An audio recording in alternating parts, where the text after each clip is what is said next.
¿Sabías que la educación a distancia tiene más de 100 años de existencia? Sí, es bastante antigua. ¿Quién lo pensaría, verdad? ¿Cuáles fueron los cursos que se lanzaron en esta modalidad en un inicio? Quédate conmigo para saber cuáles estrategias han cambiado o siguen replicándose hasta hoy.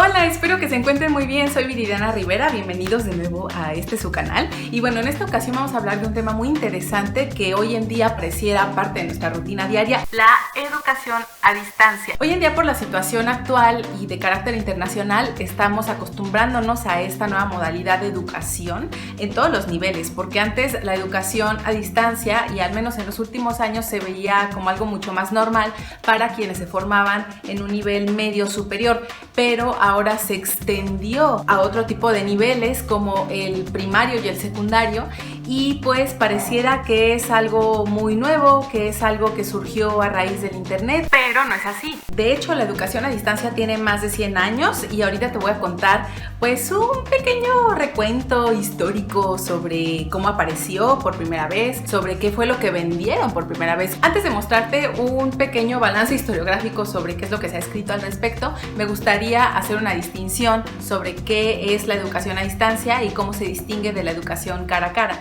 Pues básicamente la educación presencial, ustedes saben que tienen que ir a una escuela, a una institución o a alguna locación en donde en un aula o en un espacio dedicado a la educación, un profesor se para enfrente de los alumnos que están sentados y pues de alguna manera el profesor tiene la posibilidad de poder atender directamente a cada alumno. La educación a distancia, por el contrario, es esta educación en donde no hay una interacción presencial del profesor con los alumnos, y de hecho pues hay diferentes intermediarios para que este tipo de educación se pueda lograr, que también se conoce como educación extramural. Y bueno, ya entrando dentro de la revisión historiográfica, me gustaría comentarles que los artículos que leí para este video se encuentran en la caja de información, entonces pues ahí puedes encontrar todas las fuentes que yo voy a parafrasear o citar en esta ocasión. Lorenzo García tiene un artículo muy interesante que de hecho se llama Historia de la Educación a Distancia.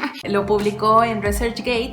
Él lo que hace es primero analizar cuáles son las justificaciones de que surja este tipo de modalidad educativa. ¿Por qué tendría ventaja la educación a distancia frente a la educación de cara a cara o presencial? Hay muchos factores a favor. El surgimiento de este tipo de educación es que en algún momento el sistema educativo podría verse como precario o de alguna manera necesitaba de algún tipo de educación complementaria. Eso junto con otro tipo de público que buscaba también asistir a clases o cursar algún tipo de diplomado de profesión o de carrera o de oficio, y que por la cuestión laboral o porque se encontraban en una situación de lejanía respecto a la institución que impartía esas clases, o en el hospital, o si se encuentra en una situación de cárcel, o incluso las amas de casa. Todas estas situaciones en las que se puede encontrar un individuo y que quiera aprender o continuar con su formación educativa llevaron a que surgiera la educación a distancia. Según Garrison, que es otro investigador que este historiador que les estoy citando cita en su artículo,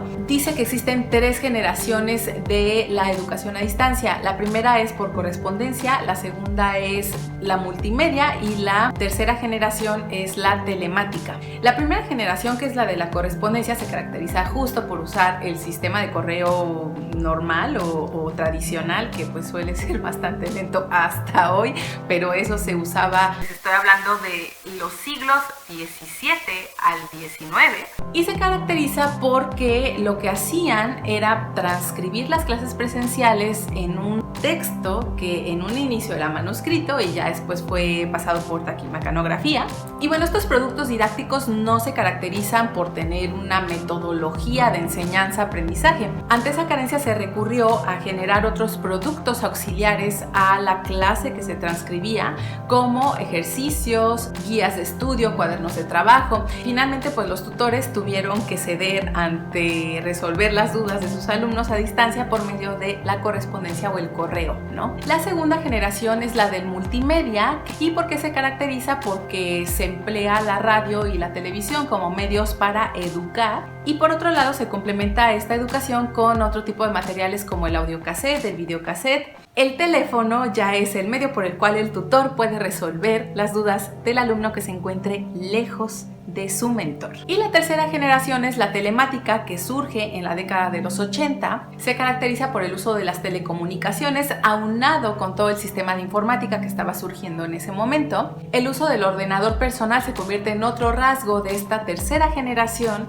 y algo que distingue a esta última generación de la correspondencia y de la multimedia es que los tutores pueden tener más inmediatez y horizontalidad en el momento de la educación. Otra característica de la generación telemática es que el alumno recibe una educación mucho más asistida que en cualquier otra generación. Y ahora algo interesante sobre estas tres generaciones que cita Lorenzo García en su artículo, que son de David Garrison. En la generación telemática se emplean tanto estrategias de la etapa de la correspondencia como de la etapa multimedia. A ver.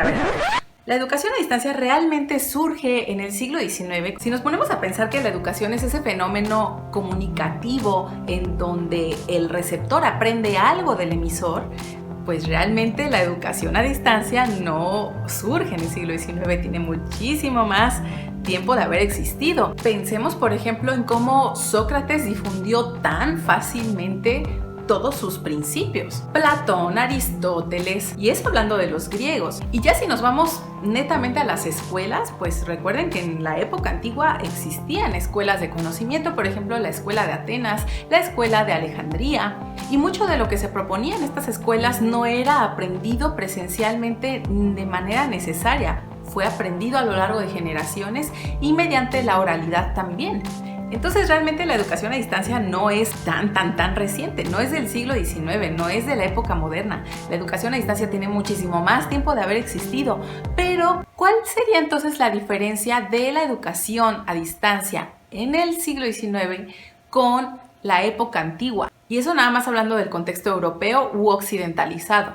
La diferencia sería la intención didáctica pedagógica que tiene el producto que se está ofreciendo al alumno.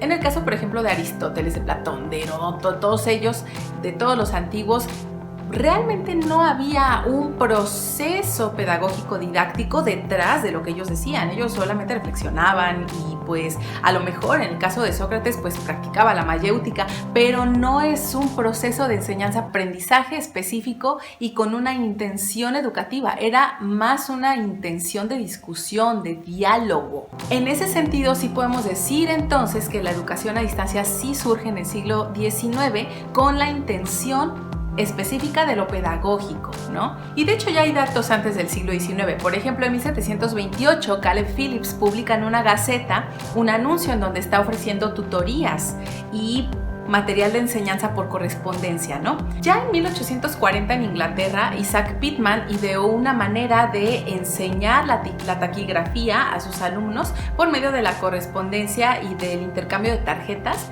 y de hecho a raíz de eso y de la demanda de las dudas y preguntas sobre los procesos de taquigrafía, creó un instituto que se dedicaba justamente a la corrección de los errores de esos ejercicios en las tarjetas. Entonces, de hecho, se considera como el primer momento en que surge la educación a distancia como tal.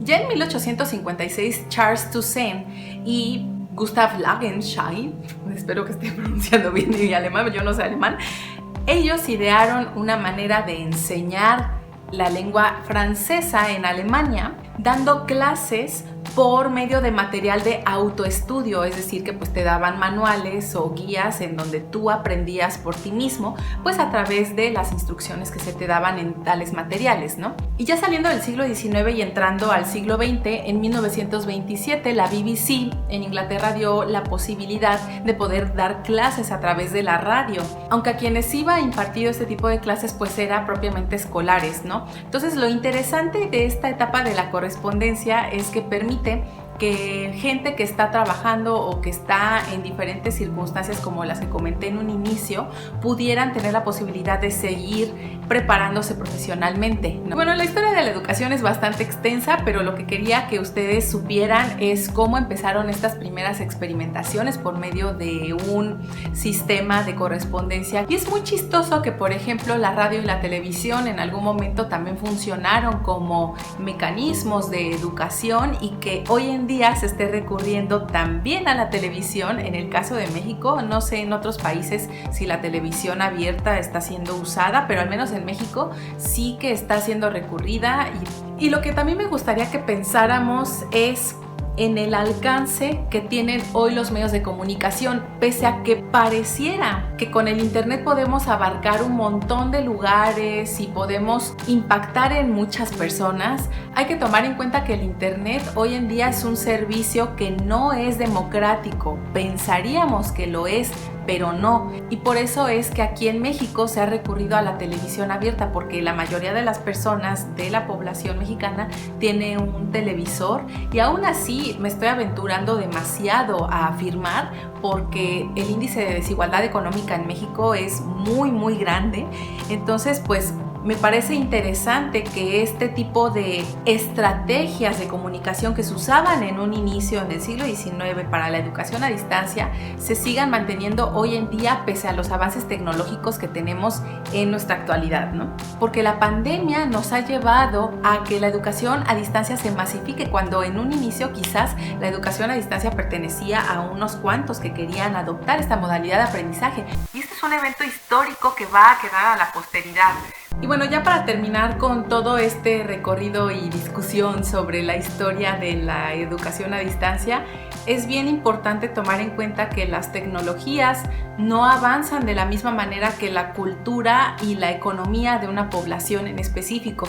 Y eso en el caso de México es bastante evidente hoy por el tema de la educación a distancia que tienen que tomar los niños en el sistema básico. Se supone que con políticas pasadas en donde se hizo una especie de democratización del uso de la fibra óptica en diferentes espacios, tendríamos que tener mayor conectividad de manera generalizada, pero parece que no es así, y de hecho tenemos que retroceder tecnológicamente para poder llevar a cabo a nivel nacional pues la educación, ¿no? Es un tema bastante rico para reflexionar y por ahora me gustaría dejarlo aquí. Muchas gracias por acompañarme, espero que te haya gustado el video. Cuéntame en los comentarios qué te parece este método de la enseñanza a distancia por medio de la correspondencia y cómo es que se usaron estas estrategias como el inicio de lo que hoy se convertiría en la educación virtual o en el e-learning. Y si te pareció interesante este video, te invito a que le des like, a que te suscribas y a que lo compartas si crees que la información es útil o puede complementar la educación de alguien más. Hablando de educación a distancia, también en YouTube ya es un medio por el cual la gente aprende. Y pues sin más, te mando un beso y un abrazo y espero que te encuentres muy bien. Te invito a que te mantengas pendiente con la campana de notificaciones para que te enteres de todo lo que estoy subiendo cada domingo. Te deseo todo lo mejor y nos vemos en un próximo video. Adiós.